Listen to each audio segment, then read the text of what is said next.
1 و2 انطلاقه صلاح يحاول المرور يلعبها حلو قوي الهادي يلعب العرضيه مين اللي مكمل ادي بقى تسديده 7 دقائق مره ثانيه مروان يعلق الكره العاليه الراسيه تسجيل صلاح عملها فرحت يا سيدي، فرحت وانبسطت بالاجوان وكسبنا 3-1 والدنيا حلوه وصلاح حط جون ومروان عطيه رزع جون حلو وناسر ابراهيم حط جون براسه واخيرا عندنا مدافعين حطوا جون. تعال نتكلم بجد بقى، تعالى بقى يا معلم نتكلم بجد شويه بقى. ايه الخرا والقرف اللي احنا اتفرجنا عليه النهارده ده؟ ايه القرف اللي احنا اتفرجنا عليه ده؟ عيان وميت بيلعبوا ضد بعض، اقسم بالله ماتش ما يتقالش عليه غير عيان وميت بيلعبوا ضد بعض. مش معنى ان انت كسبت يا معلم وطلعت لي ب 3-1 وبتاع وكده انت ورطت نفسك. انت ليه بتعمل في نفسك كده؟ ليه بتعمل في نفسك كده؟ ليه بتختار الطريق الصعب دايما؟ ليه؟ انت كان في ايدك تنهي الماتش ده من بدري بدري. ده لعيبه بنين، منتخب بنين كله على بعضه ونازل قدامك كده بيعمل كده. هو نازل خايف وعيان وميت ومش عارف اي حاجه ومش واثق في نفسه، وانت كمان خايف وعيان وميت ومش فاهم اي حاجه وخايف ومش واثق في نفسك. امال مين كده طيب اللي يثق في نفسه ويقدر يلعب كوره؟ نجيب فريق منتخب من بره، نجيب نيجيريا مثلا تلعب ولا ايه يا جدعان؟ انتوا ليه بتعملوا كده بجد والله؟ ليه تخلونا قاعدين مش طايقين نفسنا؟ حتى لما جبتوا الجول الثاني والثالث الواحد كان قاعد بيعمل كده. ما انا عارف ان انتوا تقدروا تعملوا كده، انا عارف ان انتوا تقدروا تعملوا كده. ليه بقى اجيب الجون وكمبر ورا ده؟ ليه؟ وليه وايه القرف اللي حصل في الجون اللي جه فينا ده؟ ليه؟ ايه القرف اللي الجون اللي احنا عملناه فينا ده؟ يا زيزو نفسي حد يجاوبني بس. ايه ده؟ ماشي بالكوره قدامك كذا خيار، قمت منقي انت الخيار قمت تلعبه للشناوي، والشناوي الماتش اللي فات قلنا الله بقى عنده ايد، قال لك لا بس انا الماتش ده ما بقاش عندي رجل، وقام لاعب كوره زباله نتنا. وفتوح قرر له كوره زي دي تاني في الاكسترا تايم، ده ما كانش بينه وبين بعض متر، لعبها له لولا ان هو شتتها حلو المره دي طلعت في الاوت وخلاص ربنا استرها معانا. ايه؟ احنا ليه كده؟ ليه بنعمل في نفسنا كده؟ اكلمك عن ايجابيات ايه ولا سلبيات ايه يا معلم؟ احنا بدأنا الماتش، انا قلت ان احنا بقى زي كل ماتش بنبدأ اول ربع ساعة يا عم احنا ماسكين الكرة وحلوين. عملنا كده قدام جنوب افريقيا وقدام زيمبابوي، انجولا مش محسوبة لان اصلا ما حدش اتفرج على الماتش ده يعتبر وكان بالبدلاء. حلو، قلنا هنلعب حتى اول ربع ساعة حلو، ربع ساعة زي الزفت. معلش هنبدأ نلعب شوية تاني، الشوط الاول خلص واحنا زي الزفت. ايه ليه يا معلم؟ لان حسام حسن نازل لك باتنين ارتكاز ومفيش بقى حد ثالث في نص الملعب معاهم، بيلعب لك بتريزيجيه يمين وابراهيم عادل شمال وصلاح ومرموش راس حربه. طب مين بقى يا معلم اللي هيوصل لهم الكوره؟ مين اللي هيودي للعيبه دي الكوره؟ ها؟ ما اللعيبه دي مش حاويه، اللعيبه دي مش حاويه، هيروحوا هم واخدين لك الكوره من الجول للجول. ما هم مش حاويين يا معلم. ده اول قرار غلط من حسام حسن في الماتش، ان هو ما لعبش بحد في نص الملعب زي الناس. يا زيزو يا معاك امام عاشور بيعرفوا يلعبوا، والله امام عاشور يعني وزيزو والله يا كابتن حسام بيعرفوا يلعبوا لعيبه وبتعرف تلعب. وديك شفت الشوط الثاني لما نزلوا عملوا ايه؟ شفت الفرق؟ مش هقول لك كانوا بيطلعوا نار من بقهم. زيزو اصلا كان يعني الماتش ده كان ماتش تكفير ذنوب لينا على اللي احنا شفناه من زيزو، بس عندك نزلوا عملوا فرق، نزلوا لعبوا. هو انت فاكر نفسك في بيس 19 تلعب لي ب 4-2-4 وخلاص وحطيت لي 2 ارتكاز؟ احسن لعيب في الماتش كله كان مروان عطيه، كان احسن لعيب في الماتش، قراراته صح، الراجل بيلعب صح، سدد لك حط لك جون حلو، عمل لك اسيست حلو، ده انضف لعيب في الماتش كله. الباقي كله مفيش. مرموش ايه ده؟ ضيع لك انفراد في اول الماتش ما يضيعش، ما ينفعش كوره زي دي تضيع من لعيب زي مرموش ضيعها. صلاح جالك في دقيقه 89 ضيع لك برده كوره ما ينفعش تضيع. دايما بيحطها مع ليفربول، دايما الكوره دي بتتكرر معاه كتير وبيحطها، جه المره دي وضيعها ازاي مش عارف، مش هتجنن والله العظيم. ابراهيم عادل ما جاش اصلا، تريزيجيه ما جاش حرفيا، ومحمد حمدي هو اتصاب ونزل مكانه فتوح كان بيزك هو كمان الدنيا وخلاص. ها هنفضل لحد امتى نلعب الكره الوحشه دي؟ ولما بنهاجم بنلعب حلو، لما ضغطنا عليهم اقسم بالله كنا كل ما بنضغط عليهم بنغلطهم. والله العظيم هم كانوا خايفين مننا ومرعوبين، والله كانوا خايفين مننا ومرعوبين. يعني هم اول ما جابوا جون التعادل رجعوا تاني دفعوا. هم خايفين، هم عارفين مستواهم وعارفين ايه تمامهم. وبرده احنا لا معلش انت بتدافع، معلش انا كمان هدافع. طب ليه انت اول ما بتجيب جون بتروح مديهم الكوره ليه؟ يا عم والله ما بيعرفوا يعملوا حاجه، والله العظيم ميتين، والله العظيم ملطهم، هم ملطه ما لهمش فيها، ما لهمش فيها اكتر منك.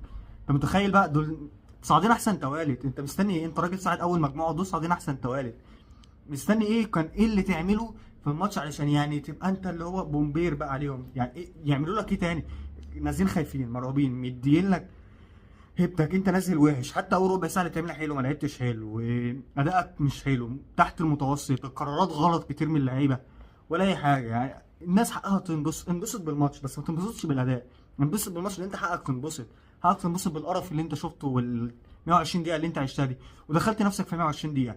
كمان الماتش الجاي هتلاعب بوركينا فاسو او كوت ديفوار، الاثنين جامدين. طب ليه تعمل في نفسك كده؟ ليه بتختار الطريق الصعب؟ ليه فاكر نفسك في بطوله 2021؟ يا عم الاجواء مختلفه والدنيا مختلفه، ليه بتعمل في نفسك كده؟ انا مش فاهم. وكابتن حسام حسن بالله عليك ما تبقاش جبان، ده احنا بنحبك عشان انت راجل جريء، انت ليه جبان؟ ليه؟ ليه دايما بتلعب ليه باتنين ارتكاز اصلا؟ ما هو واحد بس، وكنت نزل يا عم امام عاشور ونزل جنبه واحد كمان وهاجم يا معلم، هاجم والعب كوره حلوه. كنت تلعب مثلا بمرموش تحت كده المهاجم، والعب بمصطفى محمد والعب ودي كوره. ما انت تقدر تعمل كده، والله العظيم تقدر تعمل كده.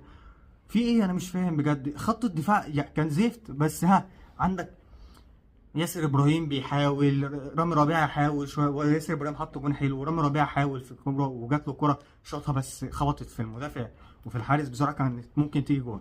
ها الليفت باك بتاعك زفت، الاثنين زفت، سواء محمد حمدي ولا احمد فتوح. الرايت باك بتاعك محمد هاني، يا ريتك فضلت مطرود يا محمد هاني، يا ريتك فضلت مطرود والله.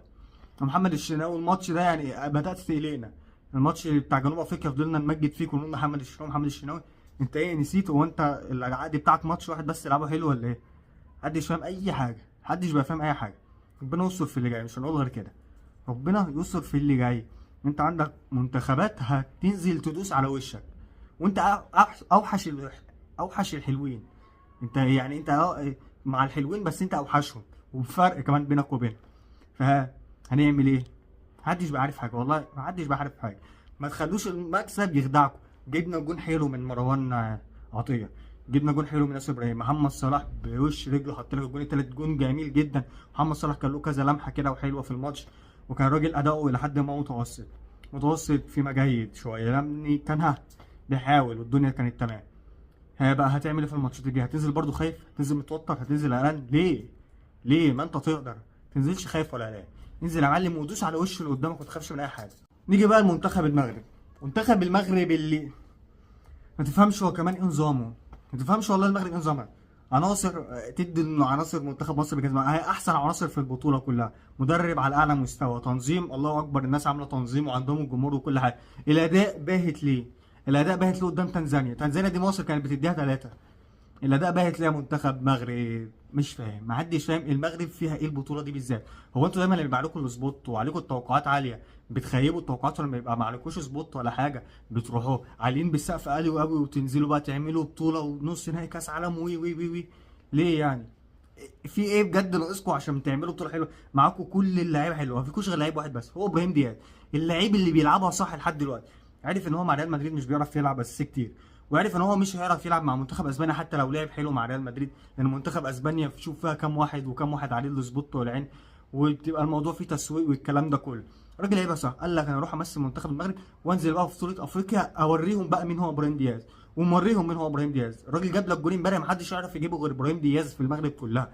الماتش مع عقرب والدنيا مع عقربه وتنزانيا كانت ممكن اقسم بالله تخطف من المغرب الماتش، تخطف منهم الكره. وعلى فكره كان في ضربه جزاء لتنزانيا في اخر الماتش، عشان نكون صريحين مع بعض كانت ضربه جزاء، والحكم بصراحه بتاع الماتش بتاع المغرب بتاع امبارح وحش، والحكم بتاع ماتش مصر النهارده وحش برضه، الاثنين وحشين. المهم ابراهيم دياز عم حط لك الجون والماتش مع عقرب والدنيا بقت 1-0 حلوه ليه. بس انت لسه برضه مش مطمن. انت هتلاعب مين بقى يا معلم؟ هتلاعب الكاميرون. الكاميرون عامله مفاجاه لحد دلوقتي، كسبت لك جنوب افريقيا. نعم جنوب افريقيا كانت غسلاهم، بس كسبت لك جنوب افريقيا. والكاميرون انا مش فاهم هم لحد دلوقتي ازاي، انا كنت متوقع ان هم يطلعوا من دور المجموعات مركز رابع اصلا. بس هي الكاميرون لحد دلوقتي داخله على ربع نهائي وهتقابل المغرب. انت بقى هتعمل قدامهم ايه؟ ودول بقى بدري احسن، عندهم عناصر ناسها هتجاريك في الملعب، هتعمل ايه؟ انا متاكد ان انت ممكن تكسب بنسبه كبيره، انت ممكن تكسب، بس انت ليه بقى بتصعب على نفسك وليه مقلق نفسك؟ انت منتخب المغرب، انت كسبان البرتغال، انت عامل ماتش على فرنسا، انت عامل ماتش على كرواتيا، انت غاسل فرق في كاس العالم. انا عارف ان المستوى مش زي ما هو، بس على ملعبك وفي وسط ارضك انت تقدر تعمل كل حاجه، تقدر تكسب. والبطوله لسه مكمله وهنشوف الدنيا هتمشي على ايه. لسه المغرب هتلاعب كونغو الديمقراطيه، الجزائر هتلاعب الكونغو الديمقراطيه، هيبقى ماتش جامد قوي. ونيجيريا وموزمبيق بنسبه كبيره نيجيريا هتكسب. وكده مصر بقى هتستنى هتقابل مين الكسبان من كوت ديفوار او بوركينا فاسو، وهنشوف الدنيا هتمشي على ايه. بس كده دي كانت حلقتنا النهارده. لو عجبك الحلقه ما تنساش اللايك والاشتراك في القناه.